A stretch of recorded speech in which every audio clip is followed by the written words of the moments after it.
Welcome to all. So here we are going to see ferrous and non-ferrous alloys in engineering materials and metallurgy. So first one is ferrous. What is ferrous?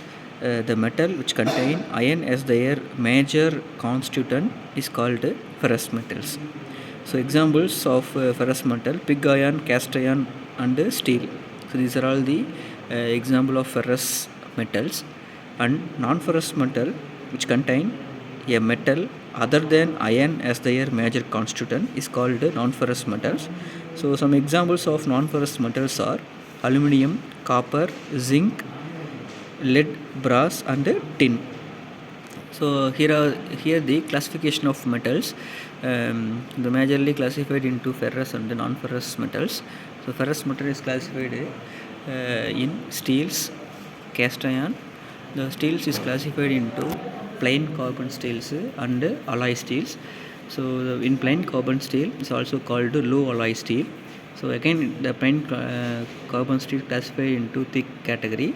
One is low carbon and medium carbon and high carbon. So steels having a carbon percentage of 0 to below 2% of carbon.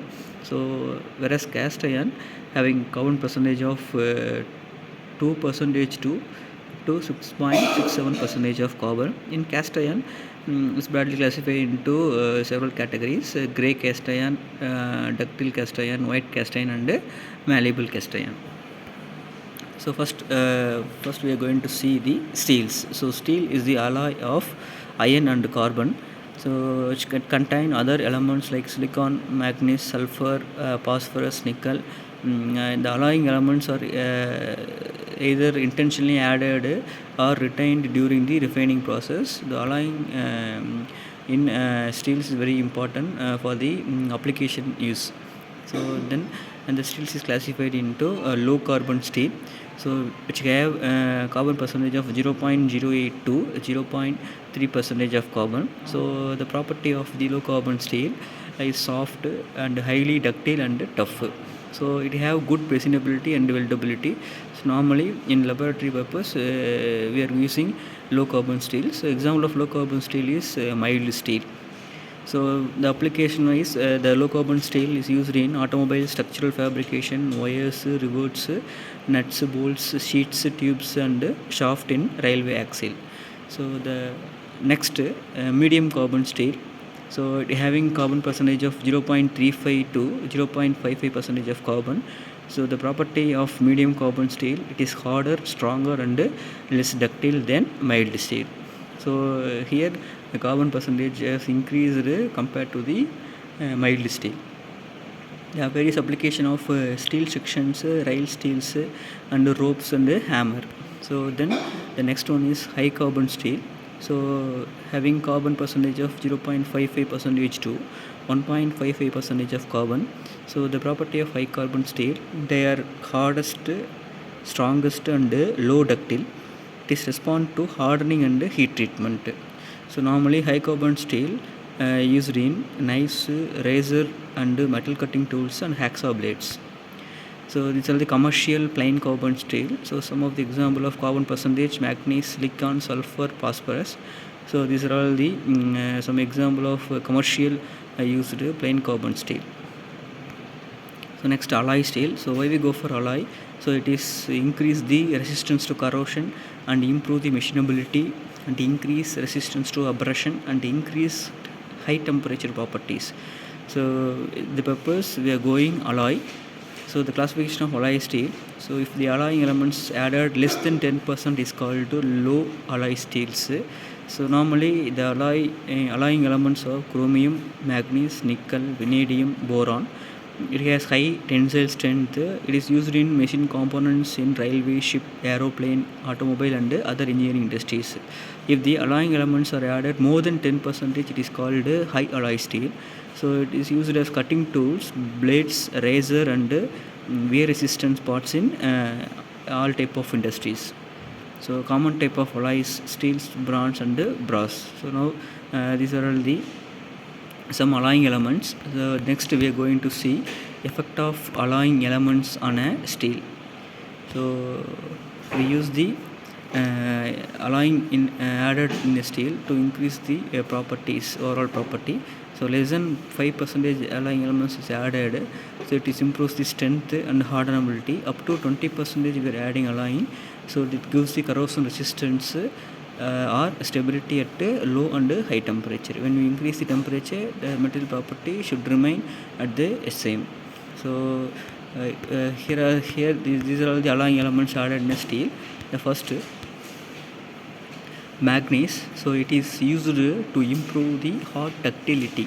At low temperature it acts as a arsenic stabilizer, and high temperature it acts as a stabilized ferrite. So it increases the solubility of nitrogen, and it is used in high nitrogen content in duplex and arsenic stainless steel. Next is silicon. So silicon is added in steel to increase the resistance to oxidation both at high temperature. It promotes the ferritic microstructure and increases the strength. Next, chromium. So basically chromium acts as a corrosion resistance, and the stainless steel having 10.5% of chromium, so it increases the corrosion resistance. So it also increases the resistance to oxidation at high temperatures and promotes the ferritic microstructure. So the another alloying element is molybdenum. It increases the hardness penetration of steels and increases the high temperature tensile strength. So the next alloying element is vanadium. It helps to control grain growth during the heat treatment. So normally heat treatment involves the heating, holding and cooling. So in that common stages, the grains are altered and modified during the cooling process. So next, vanadium we use in steel, increases the toughness and strength of the steel. The next one is titanium. Titanium is used in conjunction with boron, increases the effectiveness of boron in the hardenability of steel. Then aluminum, it improves the oxidation resistance. When precipitation hardening, the aluminum is used for the intermetallic components that increases the strength in aged condition. So next one is silicon, copper, tungsten. When you add silicon in the steel, it increases the resistance to oxidation and promotes the ferritic microstructure, and also increases in strength.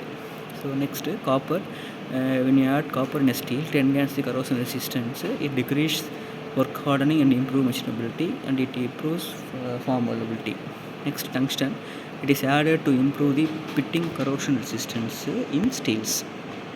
So other important alloying steels are stainless steel, tool steel, high strength low alloy steel and maraging steel.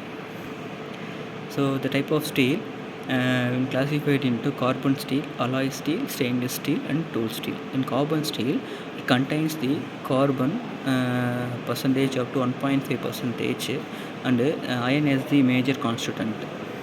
And alloy steel, it contains iron and alloying elements like nickel, copper, chromium and aluminum. Then next one is stainless steel. So stainless steel means it is corrosion resistance. So we add the 10 to 20% of chromium as alloying element to increase the corrosion resistance. The next one is tool steel. It contains tungsten, molybdenum, cobalt and vanadium to increase heat resistance and durability. So this is a type of steels. The first one is tool steel. So it basically having high carbon alloy. In the properties of tool steel, it has very good toughness and good wear resistance and very good machinability and resistance to softening on heating. When application of used in the tool steel in extruding, pressing, cutting, coining and injection molding process. Next one is high strength low alloy steel, normally called high HSLA. They are microalloyed steels having low carbon percentage, and the carbon percentage of 0.05 to 0.25%. Then alloying elements added up to 2%. Then the properties of HSLA, it has high yield strength and corrosion resistance. They can be welded without becoming brittle, and they are very light and they are ductile, formable and machinable. So the HSLA steels are used in cars, trucks, cranes, bridges, roller coasters and other structures. So next one is Moroccan steel. It have low carbon and high alloy steels. So these are the composition of Moroccan steel: 17 to 19 weight percentage of nickel and 8 to 12 weight percentage of cobalt and 3 to 5 weight percentage of molybdenum and 0.2 to 1.68 percentage of titanium. Then Maraging, the properties of Maraging, it have high tensile strength and impact strength. It is suitable for surface hardening by nitriding. The application aerospace, tooling and machinery, extrusion, press, ram and mandrels in tube production. Then cast iron. So the carbon percentage of 2 to up to 6.67% of carbon, normally called as a cast iron. A alloy of iron that contains 2 to 4% of carbon along with a varying amount of silicon, manganese and traces of impurities such as sulfur, phosphorus is called cast iron. So cast iron normally classified into several categories. First one is grey cast iron. The composition of grey cast iron is 2.5 percentage, 2.5 to 3.8 percentage of carbon, then 1.1 percentage to 2.8 percentage of silicon, and remaining of manganese, phosphorus, sulfur having minimum amount of manganese, sulfur and phosphorus. They are used in water pipes, manhole covers, IC engine blocks, piston rings and machine components. Then next category is white cast iron. The composition of majorly 1.8 to 3.6% of carbon and 0.5 to 2% of silicon is the major weight percentage of white cast iron. Remaining or very less percentage manganese, phosphorus and sulfur. The application of white cast iron is used in wear resistance component in industries. Then malleable cast iron having composition of 2.3% of carbon and 0.6 to 1.3% of silicon, and remaining manganese, phosphorus is very less amount. It is used in railroad, agricultural implements and conveyor chain links. Next one is spheroidal graphite cast iron. It is also called nodular cast iron or ductile cast iron, having the composition of 3.2 to 4.2% of carbon, 1.1 to 3.5% of silicon and 0.3 to 0.8% of manganese. So it is used in IC engine, earth moving machinery, valves and fittings, pipes and flywheels. Then last one is alloy cast iron. It is adding alloying elements like nickel, chromium, molybdenum, copper, silicon and manganese with cast iron. Normally the properties of alloy cast iron, it increases the strength of material, hard and abrasion wear resistance, corrosion resistance and high temperature services. The application of used in alloy cast iron are cinder blocks, brake drums, clutches, casing, piston rings and aerospace industries, automobile industries, then automobile crankshaft. So these are all the ferrous and non-ferrous materials in engineering materials and metallurgy. Thank you.